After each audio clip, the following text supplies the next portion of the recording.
Okay. Well, good evening, everyone. My name is Ahmed Shiko Islami. I am the Assistant Superintendent of Business Services. Thank you for joining us tonight. I'll make some introductions and then we'll dive right into the information at hand. So this is the meeting to discuss. This is our community meeting to discuss the proposed trustee area maps. And we've had 2 hearings and other community meetings on this topic. And we will have our 3rd public hearing coming up in a few weeks at the board session. So we're joined here tonight with Superintendent Haglund. He's with us. We are also joined here with Assistant Superintendent of Student Services, Ed Dialazzo, and Assistant Superintendent of Teaching and Learning, Janelle Woodward.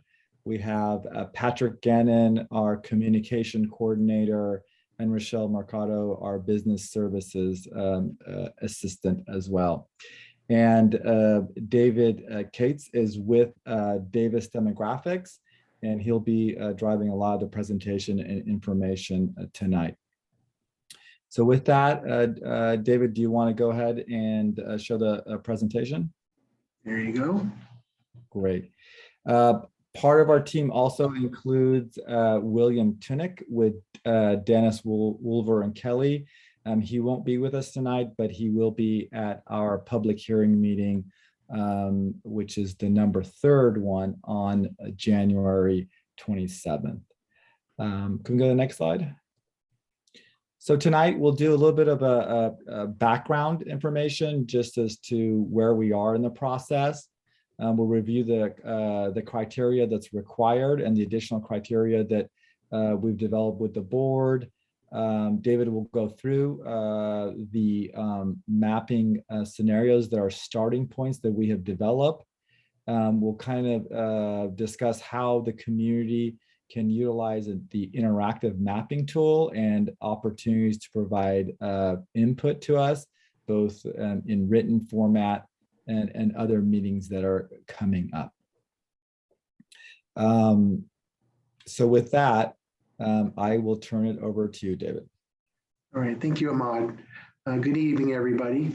For some of you, maybe you've seen previous presentations, but I'm going to go through the process that I, as the demographer, go through to help you with your establishing your future boundaries. This slide is just a general overview of the current census data, which came out probably about 3 or 4 months ago. So it's 2020 census, was supposed to come out in the springtime.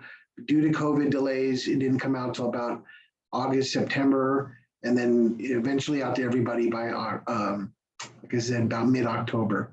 And that's when we kind of started this. This is your district. These areas you see on the screen are census blocks. They're created by the census. These are the, what do you call it, the lowest common denominators. These are the areas we're going to be moving and clustering to form your future trustee boundaries. And this is just a slide that shows you the large numbers and the smaller numbers of your general population counts. The darker the number, the larger the numbers, and so on. So you can kind of see where some of your population is distributed in areas where there really isn't any, mostly like in your mountainous areas. Overall, your district boundaries contains a little over 81,000 people. And that's what we use when we do this process. It is done by balancing as best we could an area or trustee area for each of your board members. So the goal is to divide this up into 5 regions.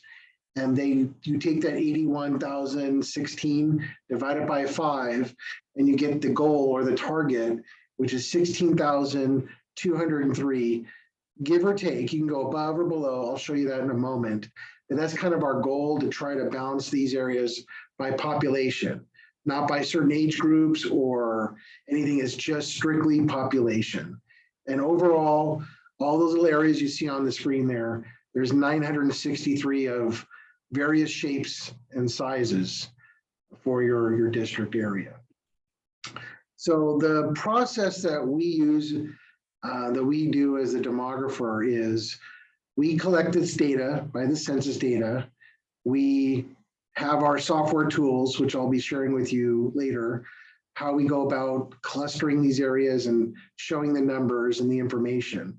Our goal is to try to achieve, like I mentioned, population equity, or equality, I should say, equal areas. You want them to be contiguous areas and to be as compact as possible. And compact meaning more like, I don't want to say quite in the shape of a ball or a circle, but you don't want these long north, south, east, west areas. You want them to be kind of, again, we'll show you what we mean by compact. You'll have a better idea. We also do our best to try to follow like major highways or roads if we can, or rivers in that case. And we also have to comply with the California and Federal Voting Rights Act. And essentially, not to bore you with all the details, but we have to send the maps and the data behind each map to the law firm, to William Tunick. And he knows all the ins and outs of those laws. And he can say, nope, this map will not work for this reason or whatnot. Everything you're going to see tonight has already been vetted through the lawyers. So they are compliant, as we call it. We also use another layer of information that we call the Citizens Voting Age Population, or CVAP for short. And this gives estimates. These are estimates on what the voting population is in each of these areas. And I want to be really clear too. I do not use any other criteria than the population counts to create these areas. I don't look at the racial information or voting age population. That comes after the scenarios are done and compliant. So I just want to be clear that that does not steer how we do this, but it's a way that once the boundaries are vetted, then we could look at the other underlying layers, and that might help the board decide why they like a particular, or even the public, why they like one scenario better or less than the other. So there's other things that were brought up over the meetings with the school board and the public. These were additional criteria that they would like to see and look at. So we've incorporated, you'll see in our future maps in the next few slides, overlaying your district boundaries, your elementary, middle, and your high school boundaries to see how they correlate to your school, to your future, let's say, trustee area boundaries. So you want to also see how the schools, we'll show the schools on the maps. So you can see how many schools are in each of these proposed zones. And also, we could take into account if it's quite a bit of it, maybe not so much in your district right now, but if there's a particular area that's going to have a lot of growth, more than the other areas, there could be some precedents for making a little area smaller in the population, still compliant, but that would be the area that would grow more because of the new development. If it's evenly distributed to development, then it's not as much of an issue. And again, we're also trying to minimize voters' choice. We don't want to, like, for example, the location of where the board members live. I really don't know that information, but some of that information could be kind of known or checked by the district officials as well. But I don't use that as a criteria either when I'm creating these. So I'm going to walk you through these scenarios. We've created 3 of them. All this, first of all, this PowerPoint I'm sharing is already on your website, the district website, to look at. The maps have been published as well, so you can look at them individually. But there's kind of a lot of information on this slide, so I kind of want to walk you through this. This was a first scenario that I created. And if you look at the big numbers that are red or green on here, that's the numbers above or below the target number. And if you remember, as I mentioned, this is the average of your total population divided by 5. And these represent the above and below that particular target. So when you see the numbers here on this chart, if you can, this is the total number, and these are all, some are a little bit above or below. This is the percentage above or below that target. That's all this really means. So these are all within plus or minus 3% or so. The rule of thumb legally to make these compliant is the one that's the most above and the one that's the most below, if you add them together, and if the plus and the minus add up to be over 10% or over, then it's not an acceptable map. So as long as those numbers add up, so if you have any area here that's 10% above or 11%, right away, you wouldn't even be looking at them. They would not be compliant. So when we show this for all the other maps, just look at the number here. The lower the number, the closer they are to the target number. But this is an acceptable plan or map that can be approved by the board if they want to. And then we have one additional layer on here I mentioned before. This is the actual voting age or the actual voting population estimates for each of these areas based on these boundaries here, okay? I zoomed in a little bit so you can see some of these questionable areas, maybe a better idea of what streets they include or don't include. And I'll show you, especially with the interactive map, if you really want to know what the boundary lines are, you could go into that interactive map and see exactly what they are. It's just hard to show a lot of different street names on such a small area or map as this. So let's take a look at scenario one at a different level. Same map, but now we have the population and race breakdowns for this particular scenario. And you're going to see similar tables for each of these scenarios.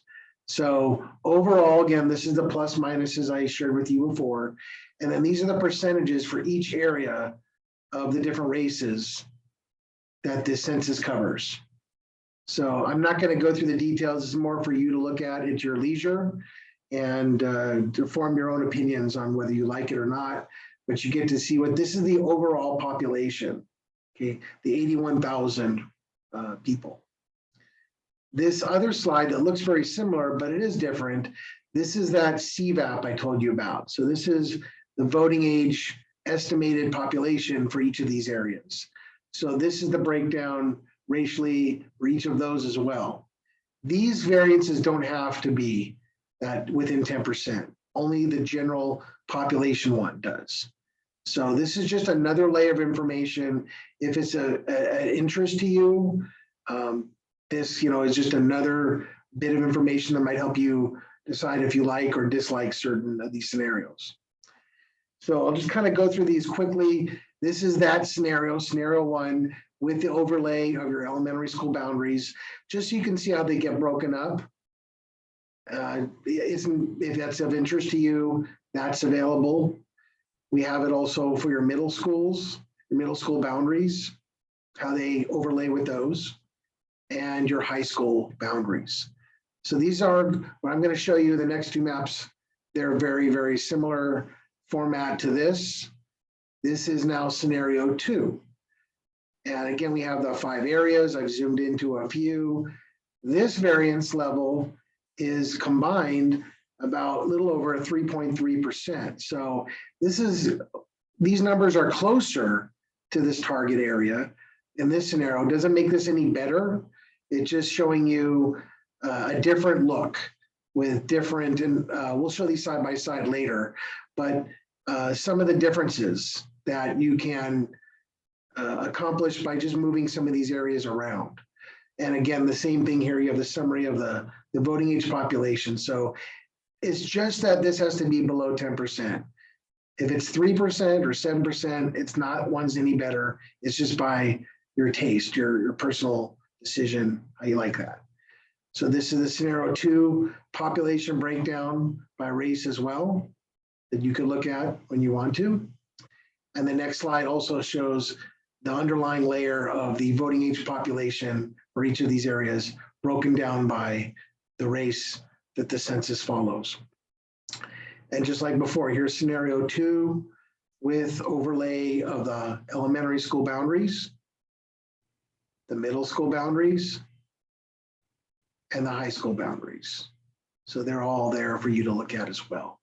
Lastly, this is our third scenario. And as Ahmad mentioned, it's possible that all three of these scenarios, the board might not even, when it goes to the vote for the board, might not be available to them. It might be voted that you want to go and do scenario 4, 5, 6, 7.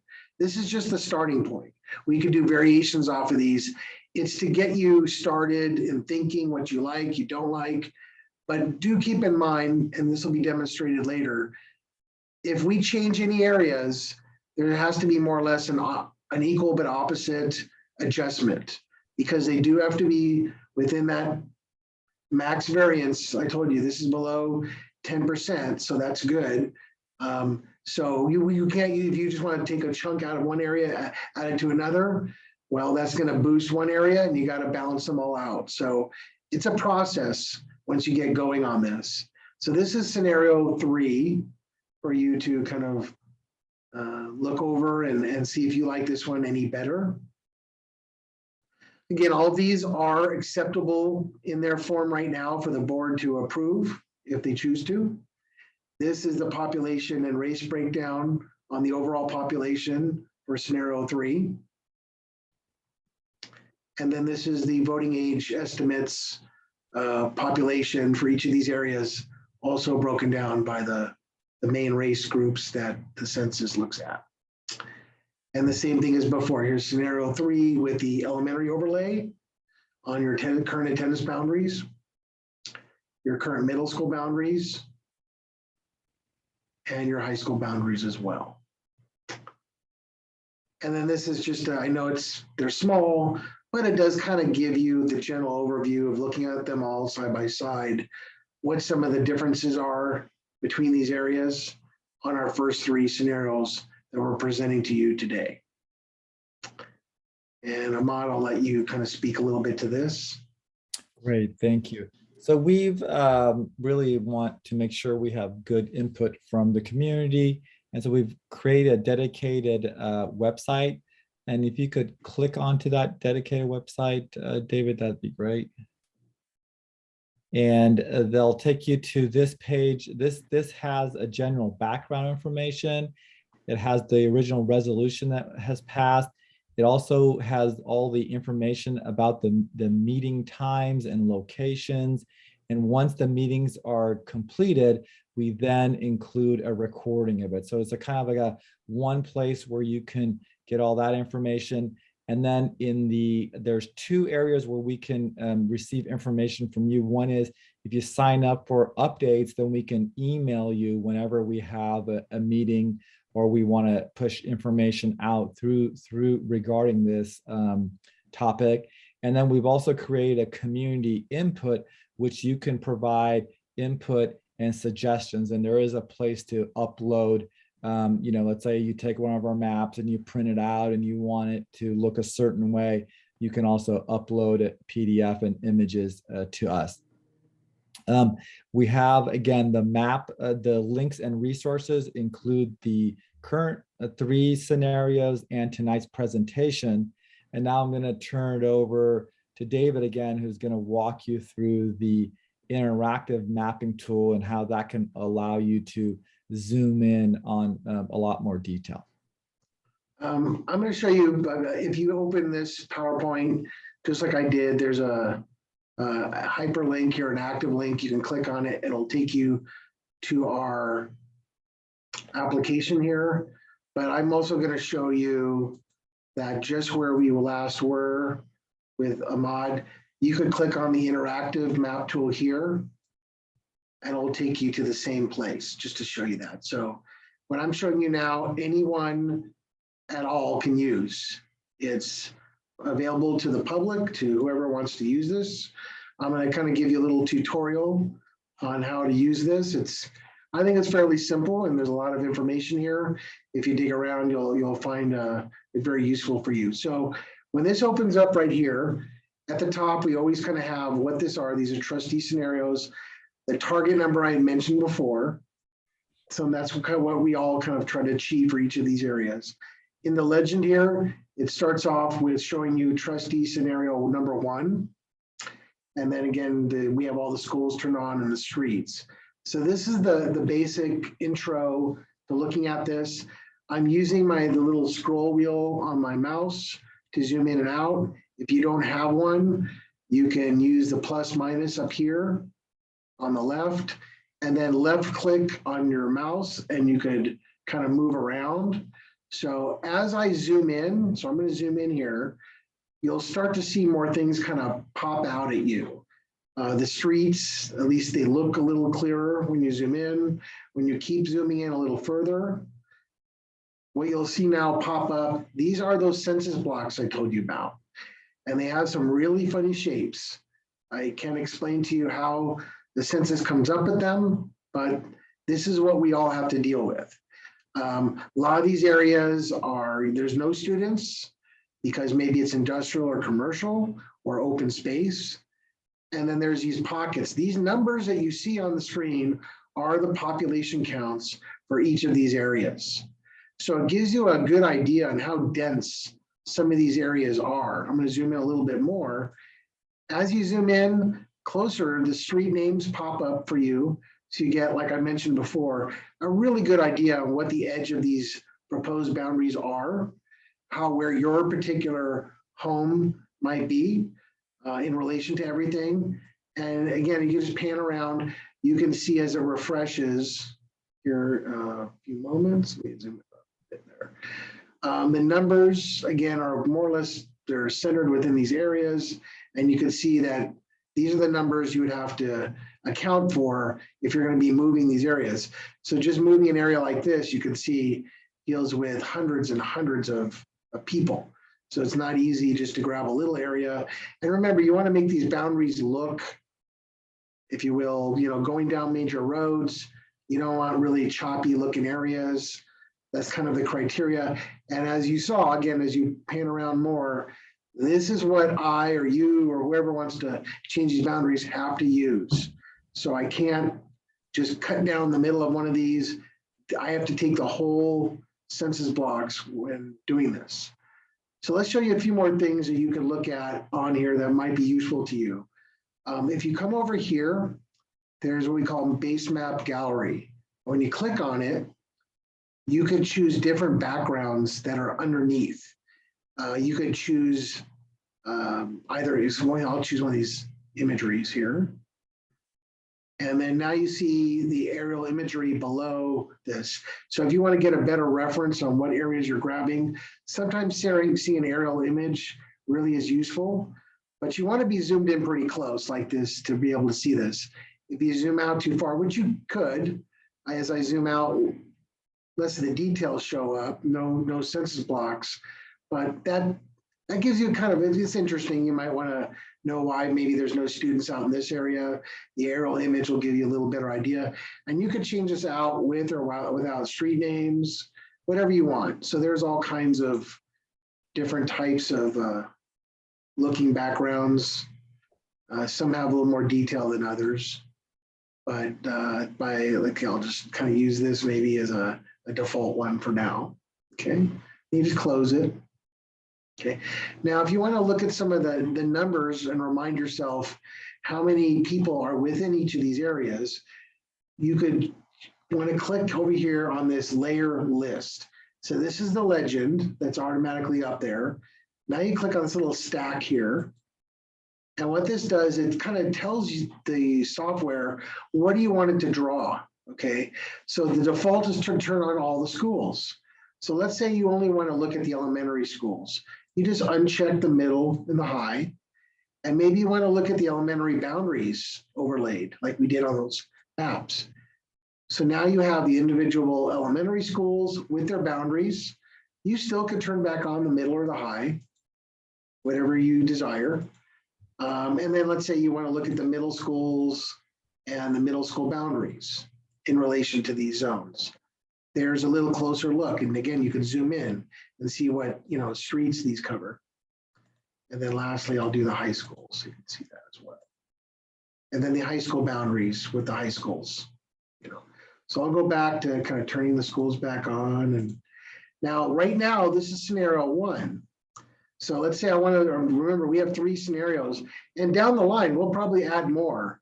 So for now, we have these 3. So if you want to see now what 2 looks like, and really you could zoom out and get the overall view, or you could zoom in and get a little closer view to remind yourself, oh, this went right down this road.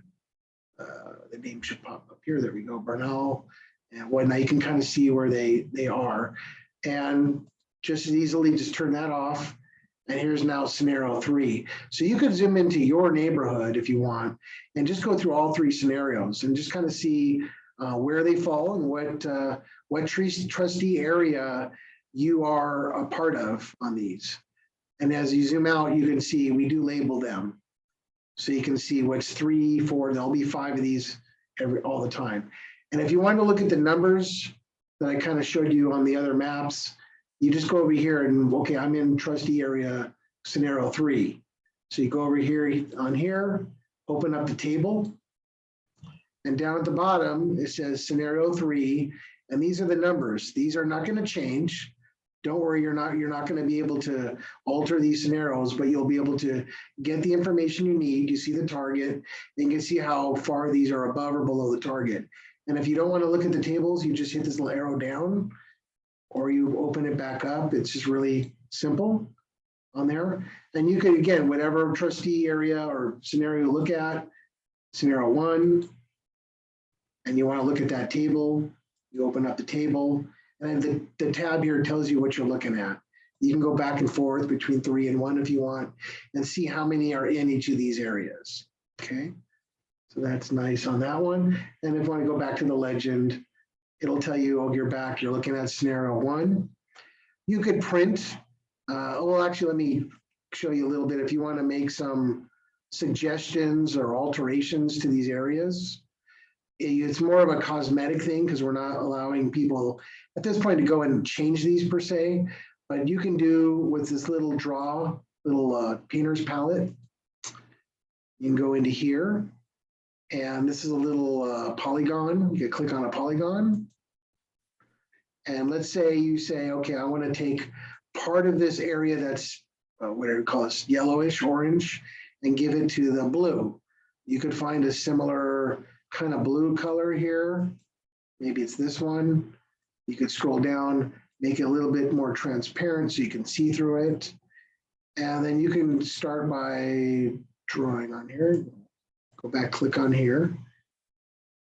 And you can start drawing. I don't know if I made it transparent, but some rough thing to give, and this will give you, if you did the counting and know this will work, this would be a way for you could print this and make a, let's see, I can make this, let's see. Let me try that one more time. First of all, if you want to get rid of something, you just go there and you could just go down here and say undo. It will disappear. And I'm going to start over again. I'm going to just make this a little more transparent, just to show you a second time how this kind of works. You know, just making kind of a shape to it.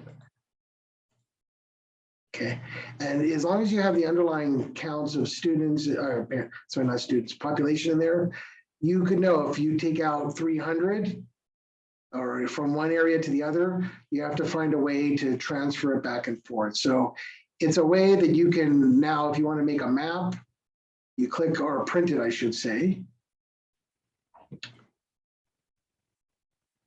It'll make a map for you. So if we just, again, I'm just doing this very crudely, but hit print, it'll create a PDF of what you see on here.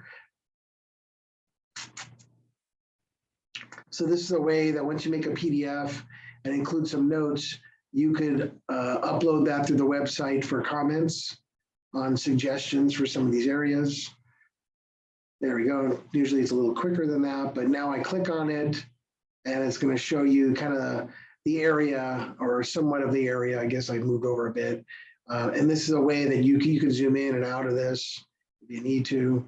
And this is something you could submit as a PDF, maybe even change the name and send that in as a way to give a suggestion. I'm going to undo this, undo, so it disappears. You could suggest that for a boundary change or two, make a series of maps. Why don't you move this area? It has 300, and then you can move another area up here that has also 300, and be able to make a viable suggestion to keep the numbers within that around roughly 16,200. So this is available to you through the website. The last thing I want to show, or maybe should we just go back? You want me to go one more time and show you Ahmad, how we actually make the changes before we finish this? Maybe I'll do that. Yes, yeah, you can go ahead and do that. You can show that, and then we can then kind of talk about what the next meetings are coming up and open it up for input and questions.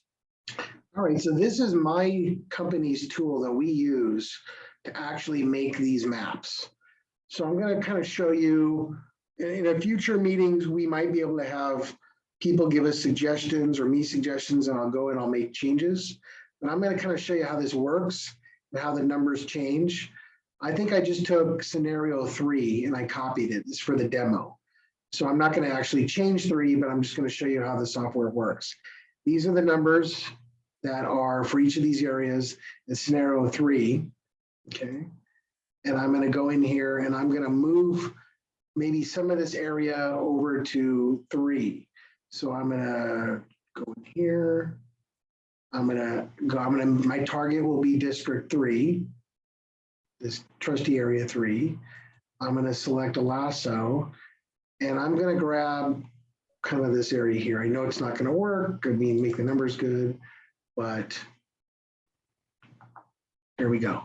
So not only did it change on the screen, but it also changed the numbers here. And right away, you could see it made 3 too large. I mean, it is below 10%, but look, it made this area 1 quite a bit under. So if you add these two numbers, now it's up to over 20%. So this would not work. I'd have to make another change. So for example, I want to take part of, let's see, I can just start making 3 a little more balanced. I can go in and say, okay, I'm going to give some of it to area 4. I'll do another little lasso thing here, and I'm going to take some of this area and make this area 4. And I'll grab a little bit more here.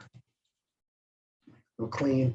So now I just made this area 4, and 3 now is pretty good. It might not look great, but the number is good for 3 because it's real close there. But now 4 is too large, and I haven't even addressed 1. So it is kind of a domino effect.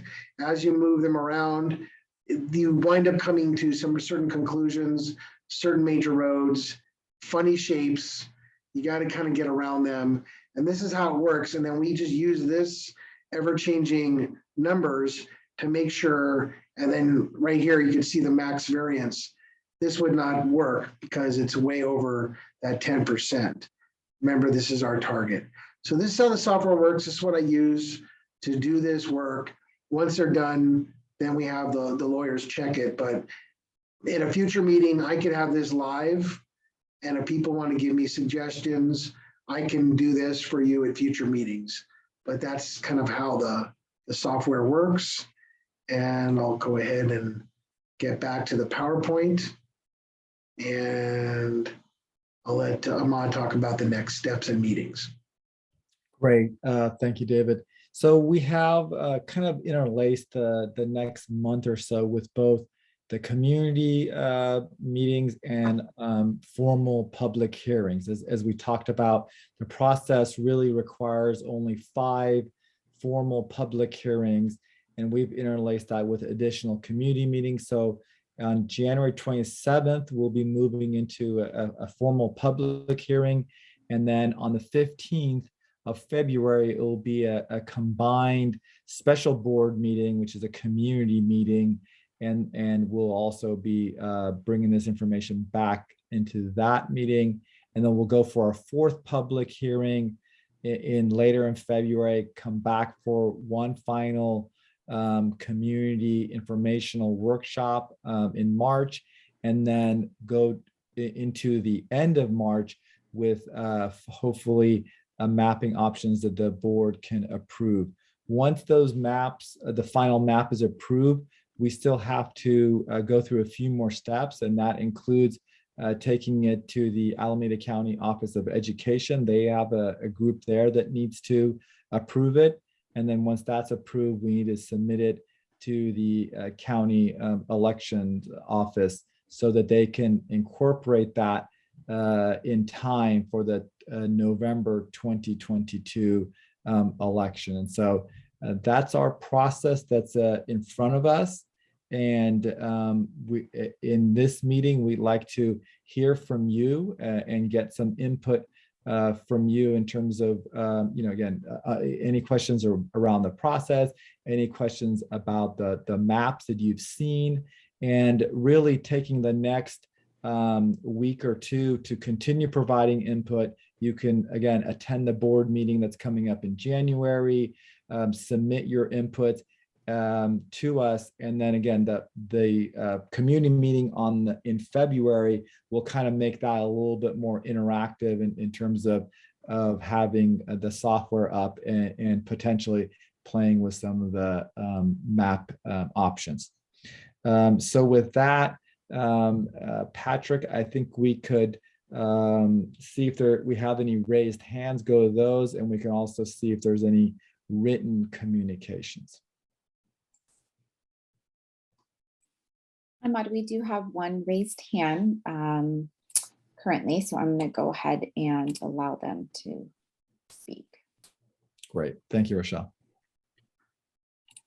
Oh, they may have lowered their hand actually. So I will just go ahead and open it up if anybody has a question, or they can go ahead and raise their hand.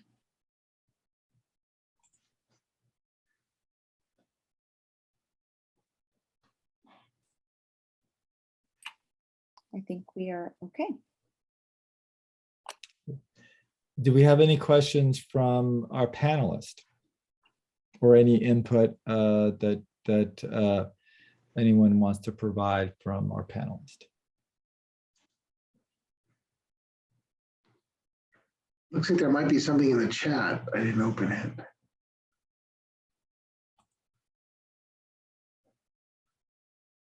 No, that was just an internal communication. I think that there's a lot of information here for everyone to digest, and we kind of thought that this would be an opportunity again to provide people the information, to provide access to the interactive tool, and give people an opportunity to play with it, look at it, to look at the data. There's a lot of data there. And again, on a small screen with small fonts is hard, but in your own computer and stuff like that, I'm sure the information will get digested. We really do seek your input and your expertise. This is your community. You guys have been living here many, many years, and you'll know the streets and roads better than us. So we again are looking forward to hearing from you all. We'll take all that into consideration, make sure we provide that information back to the board as they go through this process. Again, Ahmad, you have 2 questions in the Q&A. Oh, okay, great.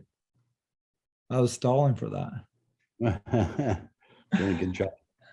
Okay, I'll go ahead and read the first one. Where can the links on the resources shown be found? Okay, great question. Let me go through that again, or you want to do that? No, I'll go ahead and do that. Just give me a second. Just want to make sure I got it. It's a great question. So if you end up going to our website, and I'm just going to share my screen with you. Give me a second.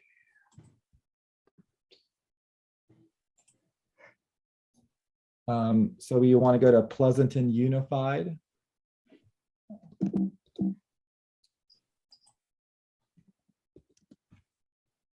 And you'll see it'll pop up.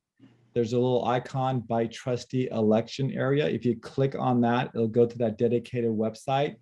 And if you kind of miss that, under departments, board of trustees, we have also the same link, and that will take you to this site. I will copy this and drop this directly into the I guess I could put it in the Q&A, and people should be able to pick it up there. Put it in the chat. They should be able to see it there.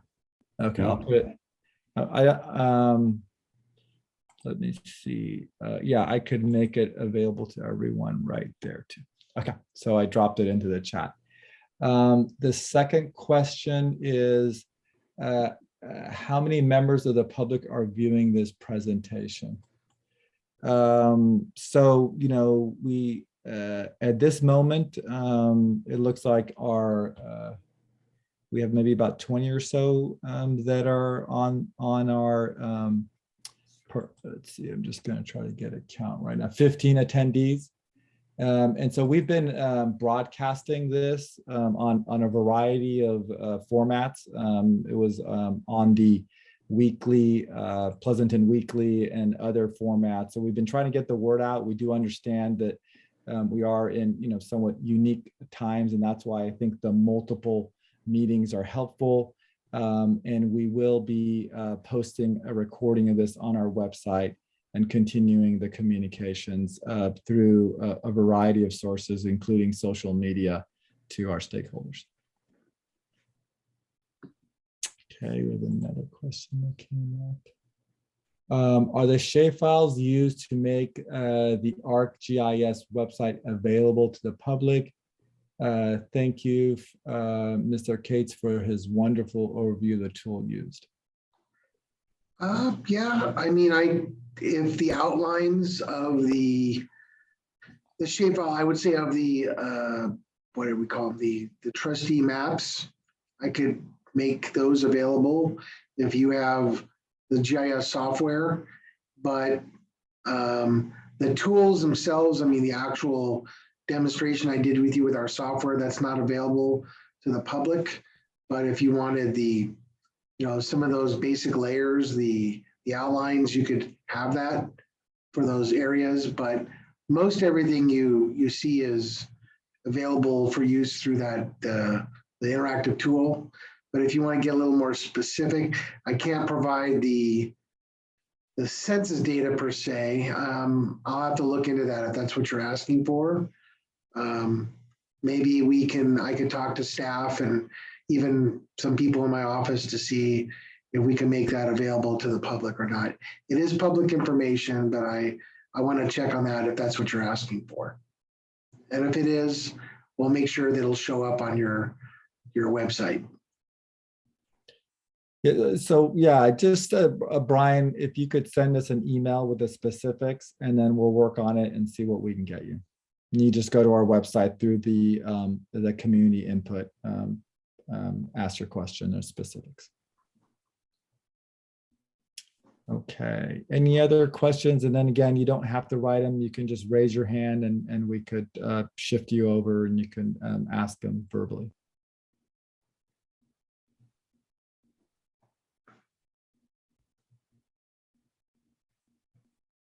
Okay.